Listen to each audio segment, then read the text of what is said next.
Thanks, Mr. Speaker. The prise du débat, the honourable member for Pickering-Uxbridge. Thank you, Mr. Speaker, for the opportunity to rise in this House today for the first time as a member for Pickering-Uxbridge. I'd like to inform the Speaker that I'll be sharing my time today with the member for Louis-Hubert.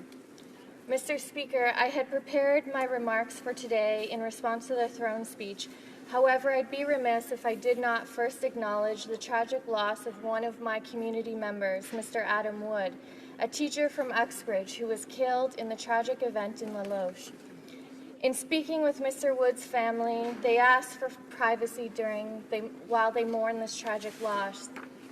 A tragedy like this brings the community together as they support each other in this time of grief. Just this morning I read that the community has begun raising funds for the family to help with funeral costs. It gives me such pride to know I represent such a warm and caring community. But I'd first like to thank the Durham Regional Police Services, the Honourable Minister of Public Safety and his staff, and the Honourable Minister of Health for their calls of concern and support.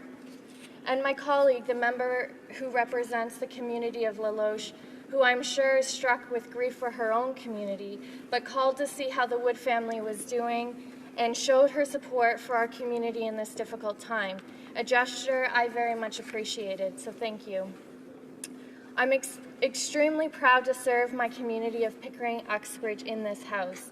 I could not have gotten to serve this community without the help of friends, family, and supporters, especially to my parents, who were not too sure about me getting into politics in the first place, but who have been my biggest supporters since, especially my mom, Doreen, who always complains about campaigning, but is the best campaigner and the strength in everything that I do.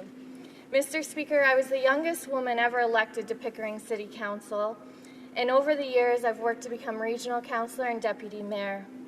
I was also appointed to the region's finance committee, where I've learned so much that will guide me here in my new role. Mr. Speaker, after spending nearly 10 years in municipal government, I was so pleased with the speech from the throne, and it is a welcome support and acknowledgement to municipalities across this country. During the campaign, we promised Canadians that through hope and hard work, we would strengthen our economy, grow our middle class, and combat the effects of climate change. I was proud to hear our government outline these priorities and commitments in the speech from the throne. Canadians provided us with a strong mandate. Mr. Speaker, the speech from the throne leaves no Canadian behind, whether it's committing to ensure secure retirement for our seniors, support for our veterans, more money for our middle class, and lifting nearly 300,000 children from poverty, among other priorities that I know this government is working hard on. Because of my aforementioned experience in the municipal government, Mr. Speaker, I'm especially proud of our party's plan to strengthen the middle class and grow our economy by investing in infrastructure. In particular, the investments made in green, social, transit are critical to grow our economy.